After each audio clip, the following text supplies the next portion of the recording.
Assalamualaikum warahmatullahi wabarakatuh. Salam sejahtera untuk kita semua. Om Swastiastu, Namo Buddhaya, salam kebajikan. Perkenalkan, nama saya Muhasim, SPDI MPD. Saya adalah dosen pendidikan agama Islam di Universitas Kepanjen. Salah satu mata kuliah yang saya ampu adalah agama dalam keperawatan. Izinkan pada kesempatan ini saya menyampaikan deskripsi tentang mata kuliah agama dalam keperawatan. Mata kuliah ini memiliki bobot 2 SKS teori. Mata kuliah ini adalah merupakan mata kuliah yang berkaitan dengan keyakinan yang melandasi manusia untuk bersikap dan bertindak toleran dalam kehidupan sosial, khususnya kerjasama antar umat beragama di masyarakat, yang fokus pada pemahaman konsep-konsep agama dan kehidupan beragama di Indonesia. Pada nilai kehidupan beragama yang diterapkan dalam melaksanakan peran perawat sebagai pemberi asuhan, pemenuhan kebutuhan spiritual klien, dan peran sebagai pendidik untuk memberikan pendidikan spiritual klien dalam pengelolaan kebutuhan spiritual baik di klinik maupun di masyarakat. Capaian pembelajaran pada mata kuliah ini pertama menunjukkan sikap manusia yang beragama, yang bertakwa kepada Tuhan yang Maha Esa. Yang kedua, mampu menganalisa konsep yang berhubungan dengan ketakwaan, aturan agama atau syariat dan akhlak serta pekerti yang baik. Yang ketiga, mampu menerapkan konsep ketuhanan, hukum, dan akhlak dalam kehidupan sehari-hari. Yang keempat, mampu mempraktikkan secara yakin ritual yang menunjang terhadap penguatan keimanan dan ketakwaan. Yang kelima, mampu mempraktikkan konsep toleransi kepada yang berbeda pendapat, baik itu internal agama maupun eksternal agama. Yang terakhir, memiliki kemampuan khusus keperawatan yang dihubungkan dengan profesi keperawatan.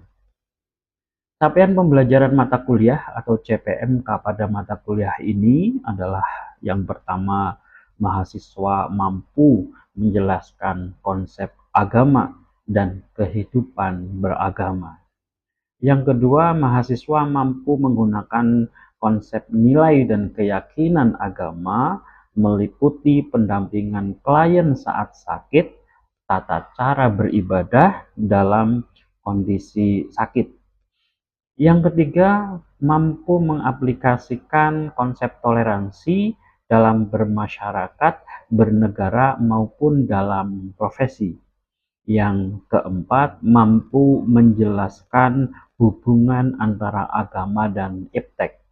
Yang kelima, mampu menguatkan keimanan dengan ilmu yang dipelajari dan pekerjaan yang ditekuni. Materi yang disampaikan pada mata kuliah ini, yang pertama adalah konsep Tuhan dan ketuhanan. Yang kedua, konsep manusia dan kemanusiaan dalam sudut pandang agama.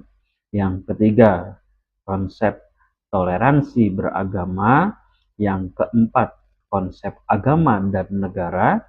Kemudian yang lima, konsep sehat sakit dalam sudut pandang agama. Yang keenam, hubungan agama dan ilmu pengetahuan, khususnya kesehatan dan keperawatan.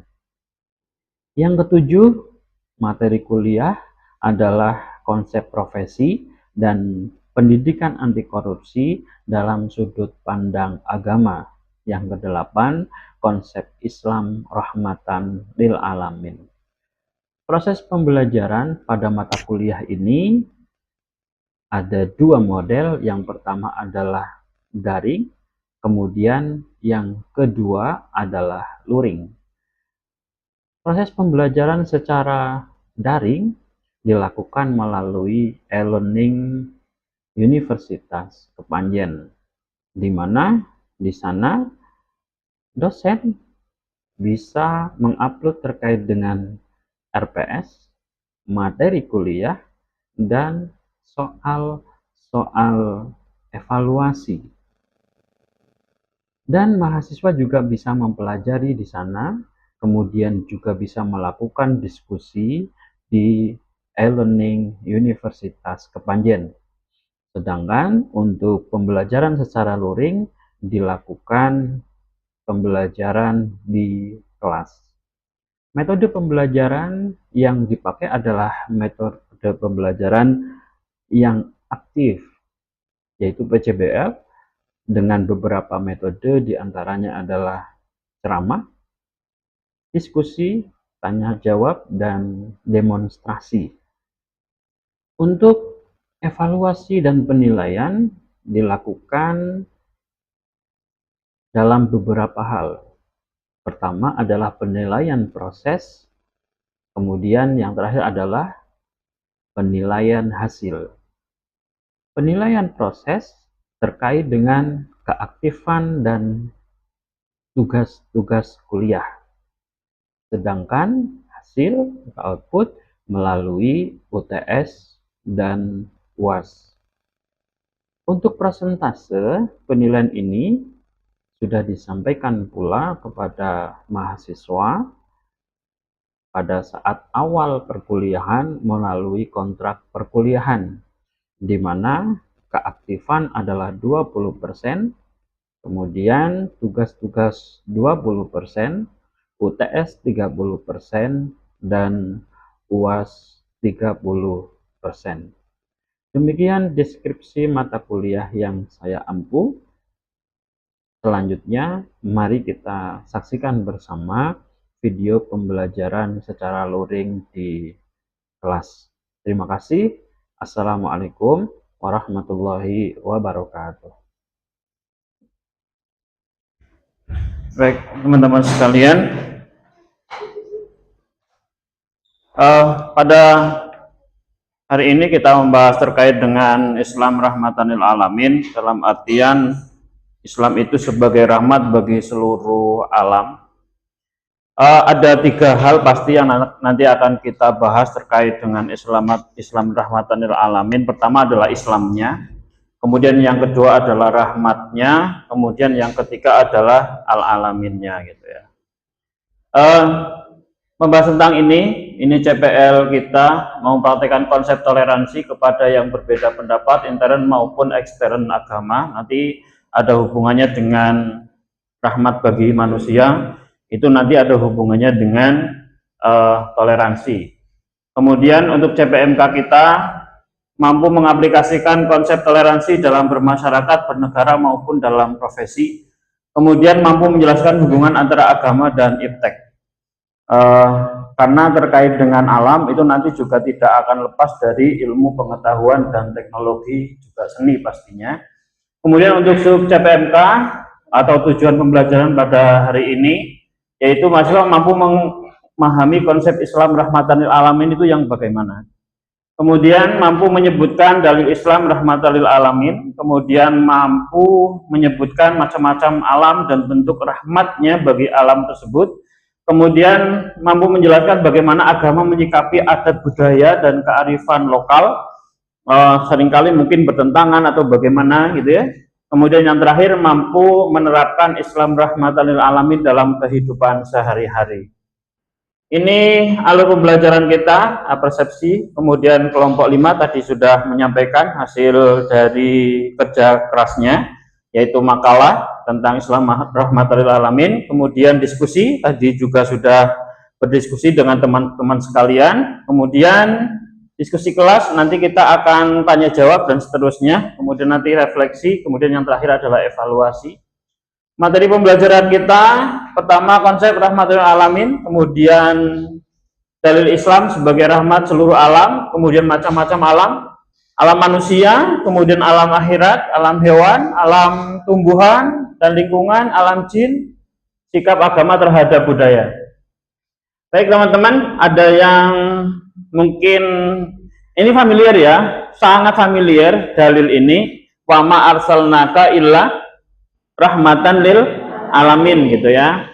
Tidaklah aku utus engkau Muhammad kecuali menjadi rahmat bagi seluruh alam gitu ya. Nah, kenapa kemudian kok diartikan Islam padahal di situ Muhammad gitu. Padahal di situ K. Kenapa kok larinya ke Islam? Ada yang mau menjawab? Silakan Mbak Jawal.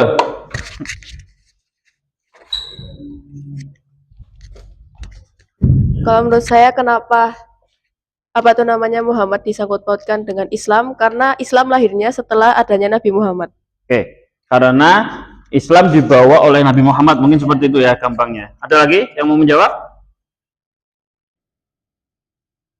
Ada? Kalau kemudian mengarah kepada Nabi Muhammad berarti terkait dengan apa? Berarti K itu terkait dengan apa? Kalau Islam berarti kaitannya dengan apa? Ruang lingkupnya Islam itu apa?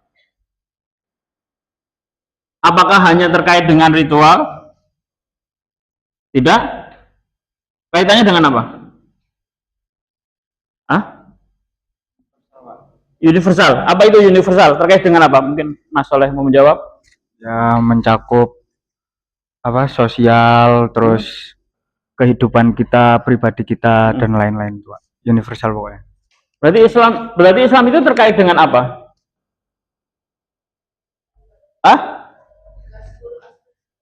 Aspek segala kehidupan. Oke, berarti apakah itu terkait dengan aturan-aturan? Aturan dalam segala aspek. Aturan yang bersifat universal, berarti dalam segala hal. Oke. Kemudian kalau rahmat berarti apa? Ada yang mau menjawab?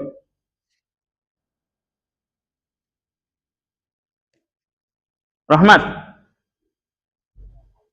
Bahasa terjemahannya apa? Kasih sayang. Apa sih kasih sayang itu? Apa? Menjawab? Ada yang mau menjawab? Sudah ada? Apa coba? Apa? Kebaikan yang melimpah. Oke. Kemudian kalau al-alamin ada yang tahu nggak? Ada berapa alam sih? Ada berapa alam sih? Nah? 6. Kenapa ada 6? Dilihat di samping. Ini hanya bagian saja, ini hanya percontohan saja sebenarnya, tidak secara keseluruhan. Kenapa kalau alam, kalau menurut Mas Zakaria itu apa Mas Zaka? Apa itu alam? Tempat kehidupan makhluk. Ada lagi? Kalau dalam pandangan tauhid, alam itu apa? Alam itu apa dalam pandangan tauhid?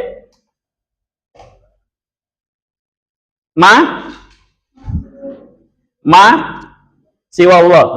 Apa? Apa itu? Mas Zaka terjemahkan. Selain Allah itu semuanya dikatakan sebagai alam ya. Oke.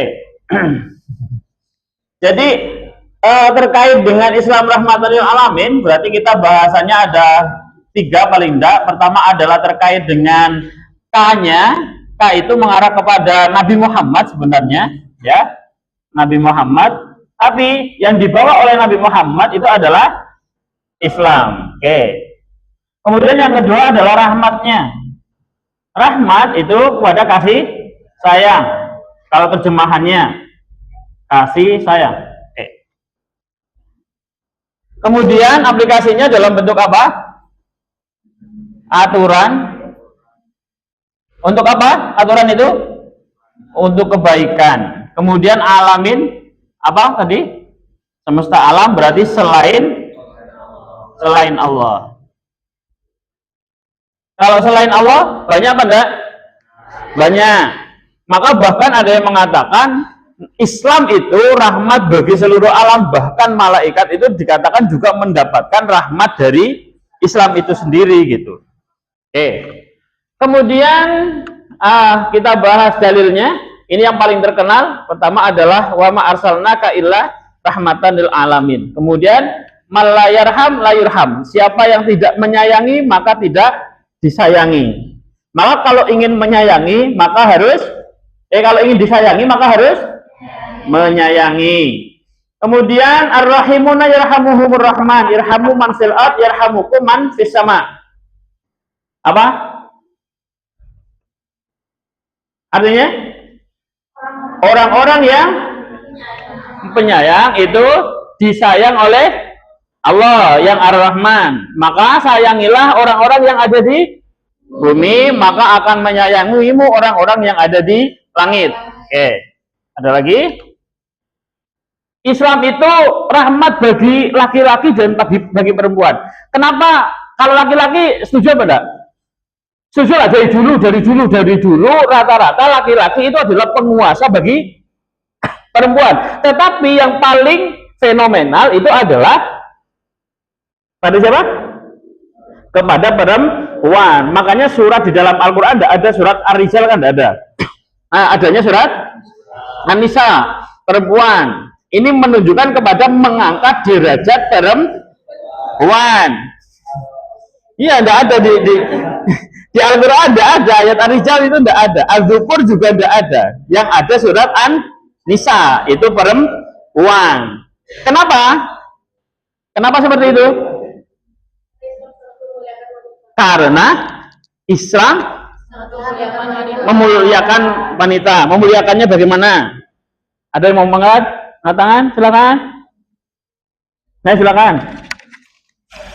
Ya. Saat masih kecil, dosanya ditanggung ayahnya. Saat sudah menjadi istri, dosanya ditanggung menjadi suami. tanggungan suaminya. Enak kan? Enak, oke. Kamu mau menanggung dosa istrimu? Enak man. Sing lakoni dosa, yang melakukan dosa istrinya, yang menanggung dosa kamu mau? Enggak setuju, ayo. Jaka. Ya, memang ketika menikah itu dosanya istri ditanggung dosa suami, tapi ada syaratnya. Ada syaratnya, apa syaratnya? Selagi si istri itu taat kepada suami, itu dosanya tetap ditanggung. Tapi kalau istrinya sudah tidak taat kepada suami, itu dosanya itu ditanggung sendiri, bahkan lebih besar dari dosa yang awal. Oke, makasih. Masih alam manusia, perbedaan agama itu juga di dalam Islam juga membawa rahmat. Aturan Islam terkait dengan perbedaan agama itu juga membawa rahmat. Apa? La ikraha fiddin. Tidak ada paksaan di dalam agama. Tidak boleh di dalam agama kita memaksakan orang untuk masuk ke agama kita, itu tidak boleh. Lakum dinukum lana amaluna walakum amalukum, dan seterusnya gitu. Suku bangsa. Dari sisi ekonomi, Islam itu menjaga orang miskin juga menjaga orang kaya. Ada enggak Tuhan itu hanya memuliakan orang kaya saja gitu? Enggak. Allah kemudian menghinakan orang miskin? Enggak. Semuanya sama di hadapan Tuhan. Kenapa? Karena semuanya adalah cobaan. Orang miskin harus ngapain? Bersabar, bekerja keras, dan seterusnya, betul? Terus kalau orang kaya harus ngapain? Membuka lapangan kerjaan, kemudian mendermakan hartanya, bersedekah, menyantuni anak yatim, orang miskin, dan seterusnya. Oke, dalam alam hewan bagaimana? Hewan buas, ada keharaman di sana. Kenapa? karena memiliki siung, memiliki cakar gitu. Dan seterusnya lah. Kemudian menjaga rantai makanan. Kenapa kok diajarkan sama Tuhan? Padahal apa? Membahayakan. Ya terkait dengan rantai makanan terus gitu. Kemudian hewan peliharaan. Ada yang dapat dimakan, kemudian ada yang tidak dapat dimakan, kemudian ada yang najis, ada yang suci. Apa manfaatnya? Dimakan. Di situ kemudian dikasih tahu apa yang bisa dimakan. Kemudian apa yang tidak boleh dimakan. Menunjukkannya Tuhan kepada kita, jangan makan ini, jangan makan itu rahmat atau bukan? Rahmat, gitu.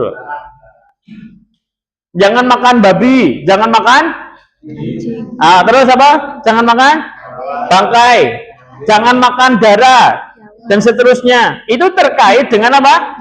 Kasih sayang, gitu loh.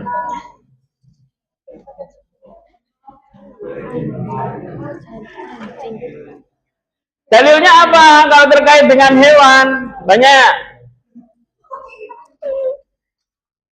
Dan tidak ada seekor binatang pun di bumi dan tidak pula burung yang terbang dengan kedua sayapnya, melainkan mereka adalah umat seperti kamu juga, gitu. Jadi semua makhluk itu juga adalah makhluk Tuhan. Kenapa sih hewan disayangi? Perlu. Terkait dengan apa? Apa? Terkait dengan apa? Rantai makanan tadi itu loh.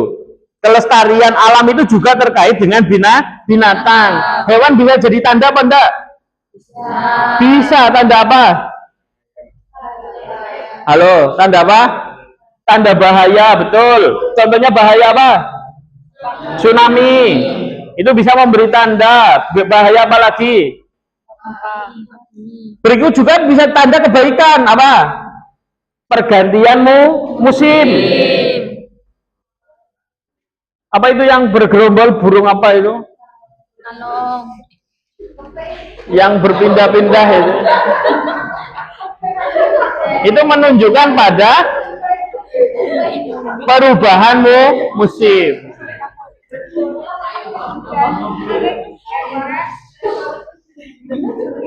Oke. Buktinya mana? Suatu ketika Nabi melihat seekor unta menangis. Ini salah satu mukjizat ya. Nabi bisa melihat unta menangis ya.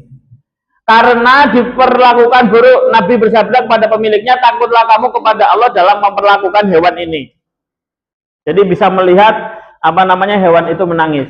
Kemudian Nabi melihat sahabat mengambil anak ayam dari induknya, lalu bersabda, siapa yang membuat induk burung ini gelisah dengan anaknya, kembalikan anaknya kepadanya. Apa sing dia jadi aneh seneng jupui anaknya? Burung. Segera dikembalikan. Siapa yang memisahkan antara istri sama suaminya?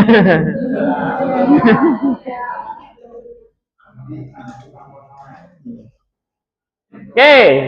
Bahkan seorang wanita pelacur itu masuk surga gara-gara menyayangi anjing dengan memberi minum. Ada orang dimasukkan ke neraka gara-gara makan anjing. Apa? Menyiksa hewan. Apa yang disiksa? Kucing, betul. Oke. Tumbuhan dan lingkungan. Apakah Islam perhatian pada tumbuhan dan lingkungan? Di Al-Quran, di Al-Hadis banyak yang apa membahas terkait dengan apa tumbuhan dan lingkungan. Pemanfaatan, pemeliharaan. Dulu kita sudah membahas hubungan Islam dengan alam atau lingkungan ya. Dulu ada 5, ada pemanfaatan, ada pemeliharaan, bisa menjadi tazkirah dan lain sebagainya. Tapi di sini kita paling tidak ada 3. Pemanfaatan harusnya secukupnya, tidak boleh mengeksploitasi berlebihan. Apa dulu ayatnya? Allah tidak menyukai orang-orang yang berlaku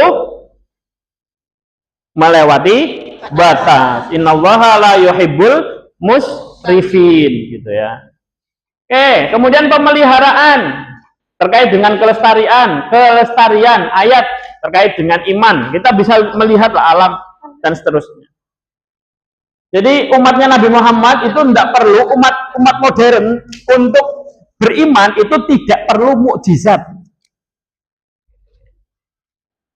Manusia berakal, modern, pinter itu tidak perlu mukjizat untuk beriman kepada Allah. Terkait dengan budaya ada dua. Budaya itu ada yang bertentangan, ada yang tidak bertentangan. Yang bertentangan itu ada yang ditolak, ada yang disesuaikan. Ada yang ditolak mentah-mentah, ada yang disesuaikan. Seumpama. Ada kebiasaan di Thailand seumpama. Apa? Seumpama. Maka seumpama itu adalah sudah menjadi budaya, tetap itu harus ditolak. Tetapi ada yang disesuaikan. Kalau itu bisa dirubah esensinya. Kalau esensinya bisa dirubah, maka diperbolehkan. Apa esensinya? Contoh, kumpul-kumpul. Itu di Jawa dulu sering apa enggak? Sering. Dibiarkan tetap. Kemudian bacaan mantra di dalamnya dirubah menjadi kalimatut thayyibah. Kemudian makan-makannya, sesajennya kemudian dirubah menjadi makan sedekah. Maka itu diperbolehkan. Ada yang bertentangan tapi perlu penyesuaian, nanti diterima. Tapi ada yang tidak bertentangan. Kalau tidak bertentangan maka mutlak diterima. Baik, demikian kuliah kita pada hari ini. Selanjutnya evaluasi. Ada yang mau menyampaikan? Oke, silakan Mas Soleh. Ilmu yang saya dapatkan hari ini yaitu bahwasannya yang ada di dunia ini itu tidak hanya dari kehidupan manusia juga, tetapi ada juga kehidupan yang lain selain dari manusia, seperti dari kehidupan jin, malaikat, maupun kehidupan setelah kematian.